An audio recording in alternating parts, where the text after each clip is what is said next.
se pierde el compromiso con Dios.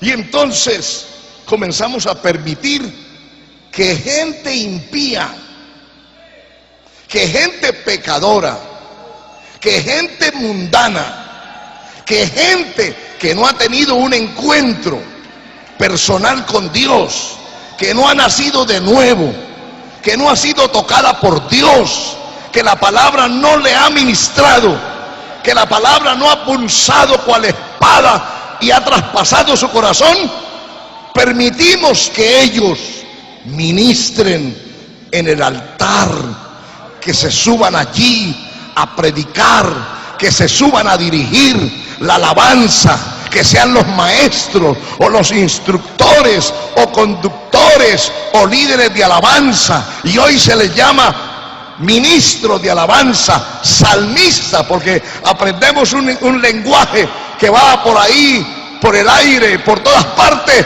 y son palabras como llamativas, como que dan otro tono. Y entonces comenzamos a permitir que impíos, gente que no ha nacido de nuevo, gente que no ha tenido un compromiso con Dios, gente que no conoce la Escritura, gente que no conoce la palabra, que no conoce al Dios de la Escritura, ministre. ¿Por qué en ocasiones se ha perdido el buen sentido de la adoración y de la alabanza? ¿Por qué? Porque muchos de los hijos de los pastores son los directores de las agrupaciones, de los coros. Ellos son los que presiden y ellos no han tenido un encuentro con Dios. Ellos son impíos, religiosos, metidos en las casas pastorales y metidos en los altares.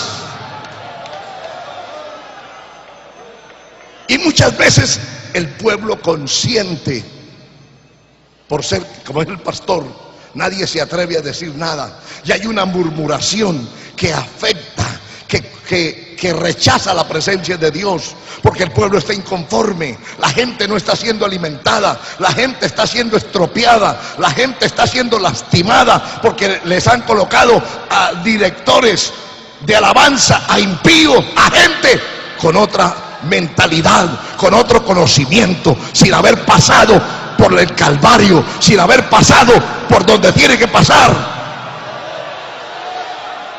Ellos son los que le guían a la alabanza.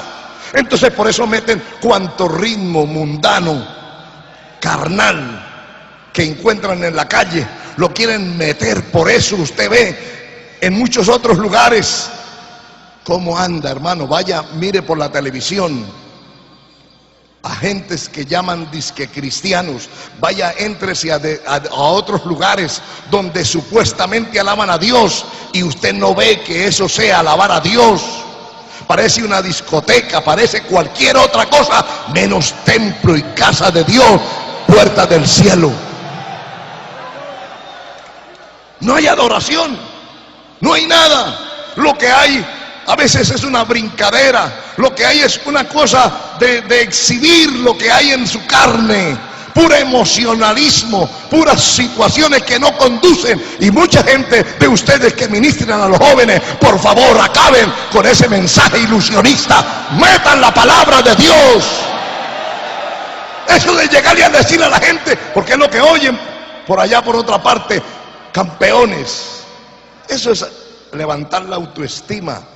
Y ellos se motivan momentáneamente y hablarles con una terminología diferente. Pero ¿por qué no los llevan a un compromiso con Dios? ¿Por qué no trazan esta palabra para que esa palabra penetre y esa palabra los traspase y esa palabra traiga verdadero arrepentimiento y tengamos una juventud de verdad que dé frutos dignos de arrepentimiento? No campamentos donde van a brincar, no campamentos donde se va a hacer cualquier otra cosa que no sea la palabra de Dios, que no se encienda el verdadero fuego, porque usted puede encender una fogata, pero eso es para despertar la carne, pero no para despertar el espíritu. Se apaga la fogata y se queda muerta el alma, muerto el espíritu, porque eso no transmite vida. Lo único que transmite vida es la palabra de Dios, es la palabra de Dios. Solo ella es la que transmite vida, lo demás no transmite vida, es la palabra de Dios. Y algunos se quedan con lo que han visto a otros que ya no están con nosotros, que comenzaron a alimentar y a dejar participar gente. Por ejemplo, también a traer grupos de otros lugares que porque son entre comillas cristianos, y los traen y los dejan participar ahí, pero le están dando un mensaje objetivo a la gente y le están diciendo: mire, pueden ser como estos, porque los están colocando como ejemplo, como modelos.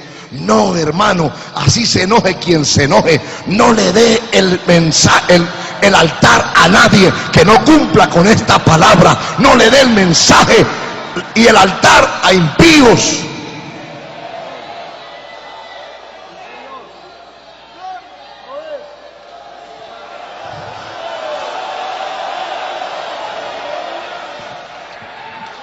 Aleluya, gloria al Señor.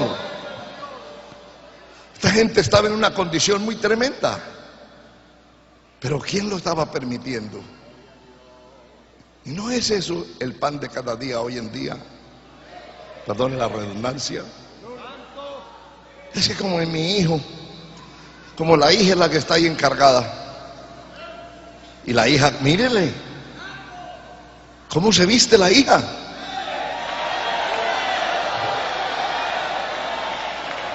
¿Dónde se pone la falda la hija? ¿Cómo se viste el hijo? ¿Cómo se peina el hijo? ¿Cómo va a poner en el altar?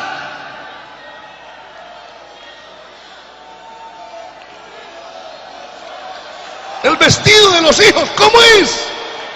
¿Como gente que ministra en el altar o como gente de la calle?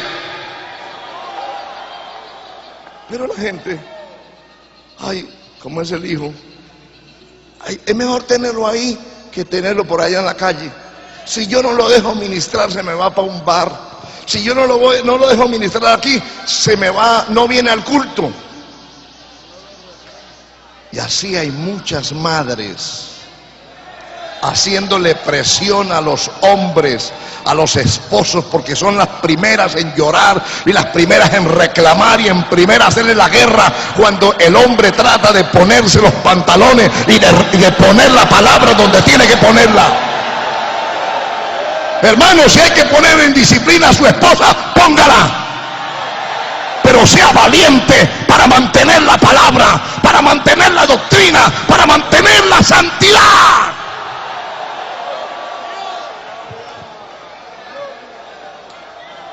Aleluya. Sí, porque uno sabe, algunos hermanos han pasado muchas cosas que uno después se entera. En los hogares, los hijos fornican, los hijos hacen una cantidad de cosas y ellos callados, porque la mujer antes de venirse para la convención le dijo: cuidado, se lo dice al supervisor o al presbítero o a fulano. Y hay presbíteros alcahueteando eso. Y yo digo: ¿dónde están los pastores de esa zona? ¿Dónde están, por amor a Dios, que son capaces de tolerar que una persona de esas cobardes sea el líder suyo? Yo, siendo que alguien me esté liderando y que no ande conforme a la palabra, yo no permitiría que me liderara. Llamaría al supervisor: mire, fulano no está siendo conforme, mire lo que está permitiendo hacer aquí en la zona, mire lo que está haciendo en estos retiros, mire lo que está haciendo en esto, porque hay que ponerle cuidado a esto, hermano. Pero más de uno tiembla. Ahí viene el presbítero. Bueno, ustedes le tienen miedo es al hombre y no a Dios, temor a Dios. Ahí viene la esposa del presbítero, porque las esposas algunas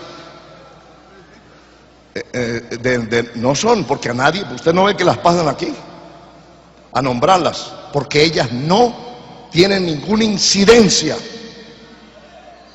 Y si algo debe, ayude, pero no a ordenar y a mandar a los pastores de cada zona. Ellas no tienen autoridad, ellas no tienen autonomía para ir a mandar, para ir a tomar decisiones dentro de la zona.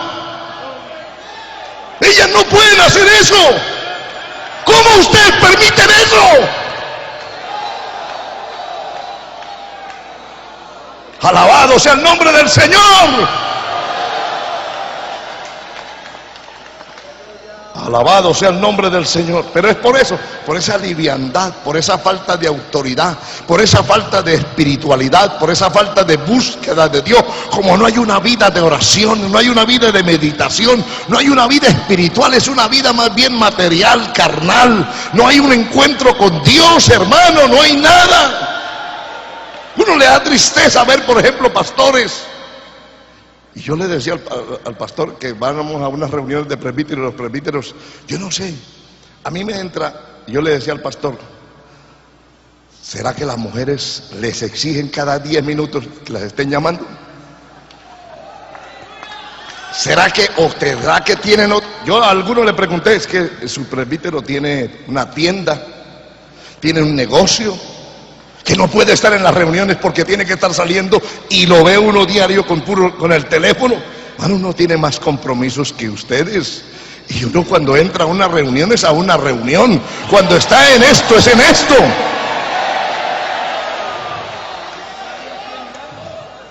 Uno no sabe a qué es lo que sale tanto a llamar.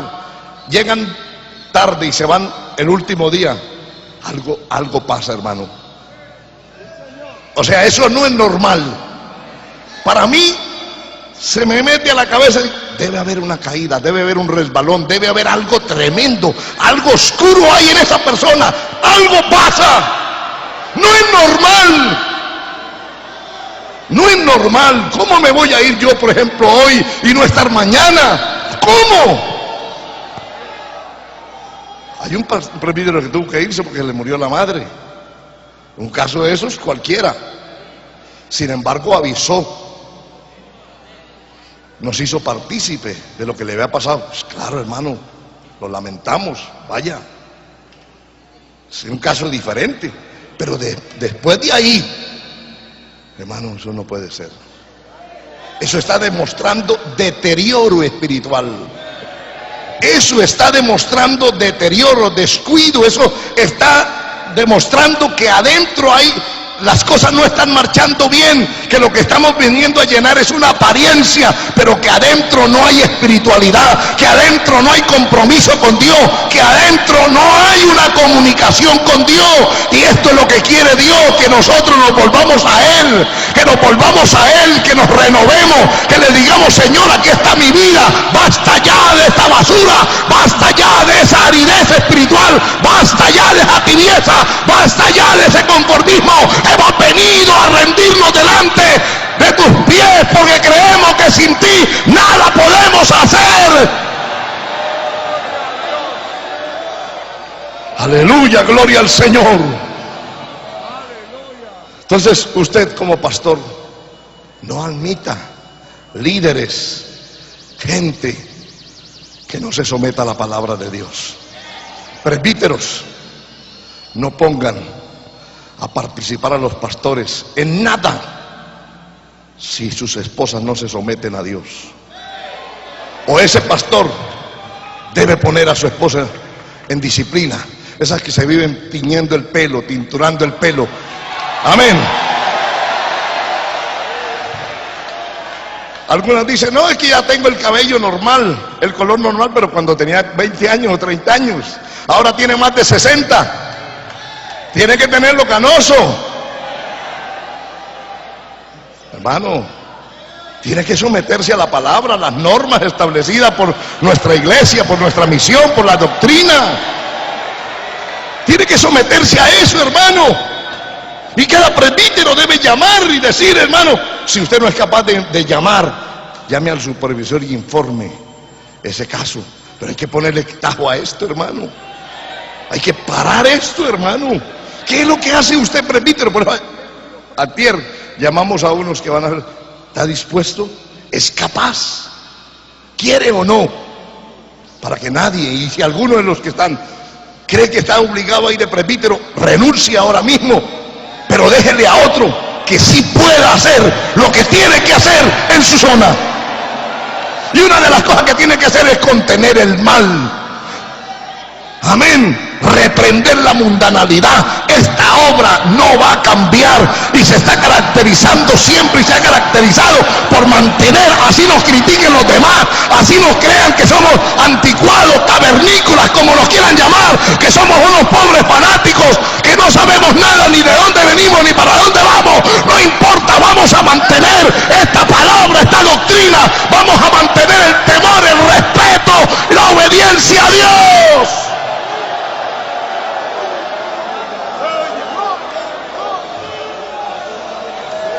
Aleluya.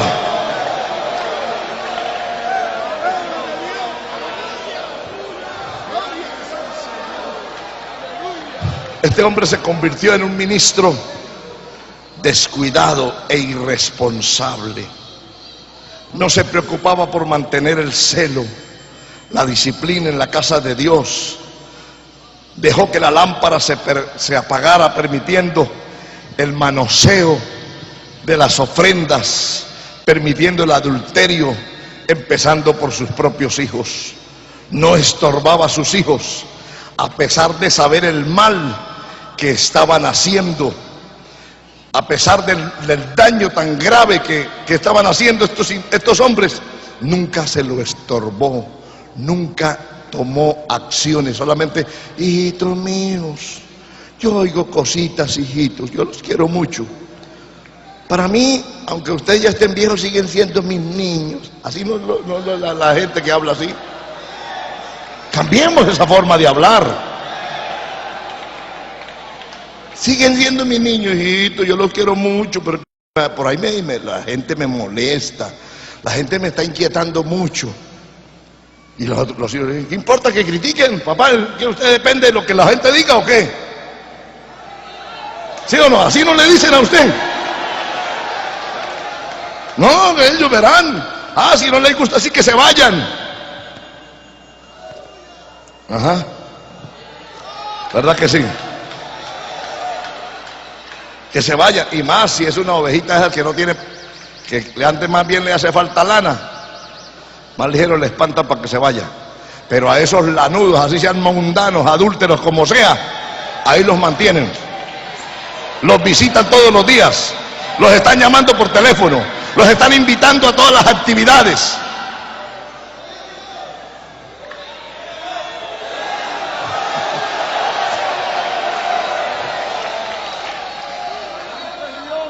Elí se había adaptado a la mala fama de sus hijos. ¿Usted no ha visto ministros que ya están acostumbrados, adaptados a que la gente hable mal de ellos?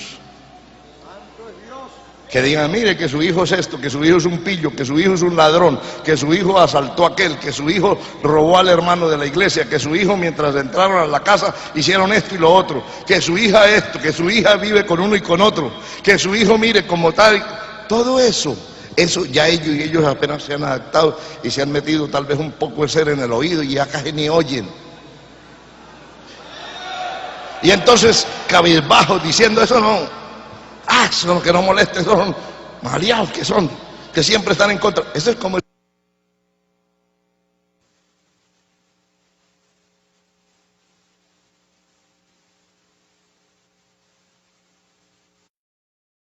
pero la gente se va acostumbrando. El primer día que hablaron, se los cogió hasta no pudieron dormir y le tuvieron que ir al médico porque les subió la presión. Pero después, como eso siguió, se fue continuo, se van acostumbrando ya. Cuando les hablan: su hija estaba por allí en un motel, salió de esto, salió de otro. Sí, ella es un poquito traviesita. Que su hijo, mire, acabó de robarse allí. Ay, hermanitos, oren por mí, tengo una carga. Él es un poquito más inquieto, pero ay, ayúdeme, hermanita. Pero no los ponen en el sitio, no los sacan de su casa, no les hacen respetar la iglesia, no les hacen respetar el altar. Ese es el deterioro, hermano. Usted ve que donde se ha metido la mundanalidad, escudriñen por dónde se ha metido. Se ha metido por los hijos de los pastores y por la esposa del pastor.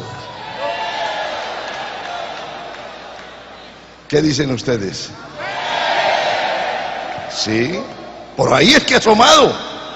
Si la iglesia ve a una mujer andando a cabalidad, la mayoría de la gente que es espiritual y que tiene temor de Dios quiere andar conforme a esa otra mujer, porque ella se está convirtiendo en un ejemplo, en un modelo. Gloria al Señor. Pero él se había acostumbrado a la mala fama, se había adaptado, y esa adaptación a que dijeran tantas cosas de sus hijos había llevado, hermano, a este hombre a descuidar la casa de Dios. Ni se asomaba, ni se acercaba, no supervisaba nada, no entraba nunca por allá, no veía todo el atropello, no veía que todas esas que venían aparentemente al culto, que venían a vigilar, que venían a esto, era por venir a dormir con todos los que amanecían ahí también, en la casa de Dios. Y todo el mundo aparentemente son gente espiritual, pero ¿qué está pasando dentro? ¿Qué está pasando dentro? Mire usted en los días del profeta Ezequiel, lo terrible que habían esos laberintos, eso que había por allá por dentro, y en el mismo templo, pero en otros lugares, por allá en unos laberintos que habían hecho, internos, sótanos que habían hecho, estaban adorando también a los dioses ajenos, y estaban haciendo una cantidad de maldad, de prostitución y de todo, a nombre de esos dioses paganos. Un rato venían aquí, adoraban a Dios, supuestamente, sacrificaban a Jehová, pero luego se metían por allá en esos sótanos, en esas partes, en esas grietas, por allá se metían a hacer cosas completamente ajenas a las cosas de Dios. ¿Quiénes lo permitieron? Los sacerdotes. Los sacerdotes se habían desviado, se habían corrompido. Entonces, ¿cuál es el deber nuestro como obreros de Dios? Nuestra responsabilidad es velar por el rebaño que el Señor nos ha confiado y nos ha colocado allí. Es el rebaño del Señor, no es nuestro rebaño. Velar porque el fuego de Dios nunca falte en el altar. Ese era uno de los compromisos que tenía el pueblo. Tenían que velar que el fuego ardiera continuamente y no se apagara. Hoy en día nosotros como obreros del Señor tenemos que velar porque el fuego del Espíritu Santo, la unción pentecostés, no falte en nuestros altares, no falte en nuestras vidas, no falte en nuestras congregaciones. Gloria al Señor. Velar porque quienes ministren en la casa del Señor sean hombres y mujeres fieles y gente santa, gente que ha tenido un nuevo nacimiento, gente que está de verdad con el Señor. Hermano, aunque se enoje, repito, quien se enoje, usted no debe permitir que el altar de Jehová sea manoseado, pisoteado por gente impía, por gente que no conoce a Dios, por gente que no teme a Dios. Hay algunos mercaderes del púlpito, mercaderes de la alabanza, mercaderes de mensajes, mercaderes de las cosas de Dios, pero no son hombres de Dios. Y usted y yo que tenemos el conocimiento y la experiencia con Dios, nuestros altares no podrán ser hollados por gente que no guarda la palabra de Dios. Gente que no hace caso a la palabra del Señor. Habían llegado muchos cantantes y comerciantes de ese tipo, y uno me llegó y dijo: pero hermano, pero ¿cómo me va a dejar de ir con esas cajas? Le dije: yo no lo invité, y si es que no tiene para el taxi, yo le doy, pero llévese esa caja por favor de ahí lo más pronto posible. Que déjeme que fulano de tal, cuando habían dos por allá, dos focos que eran permisivos y mundanos hasta donde no más poder, fulanos y fulanos, esos son esos mundanos, pero yo aquí no. Ellos no tienen tal vez compromiso con Dios, yo sí, y yo sí tengo un respeto a la congregación, y usted no se parará en ese púlpito. Se fueron, se van enojados, se van diciendo cosas, se van hablando, se van murmurando. Yo prefiero que un impío de esos critique, Que un impío de eso me difame, que un impío diga todo lo que le venga a la cabeza, pero que Dios no se desagrade de mí. Yo quiero es agradar a Dios, no a los hombres. A mí no me interesa lo que usted pueda decir de mí. Si yo estoy predicando esta palabra, a mí no me interesa lo que usted piense de mí. Me interesa lo que Dios piensa de mí. Me interesa agradar a Dios. Y ante todo, yo estoy comprometido y le he dicho cada vez que me voy a parar, le digo: Señor, dame la palabra, pon la palabra, me comprometo a soltarla tal y conforme tú me la pones, duélale a quien le duela, se disguste quien se disguste, yo voy a predicar,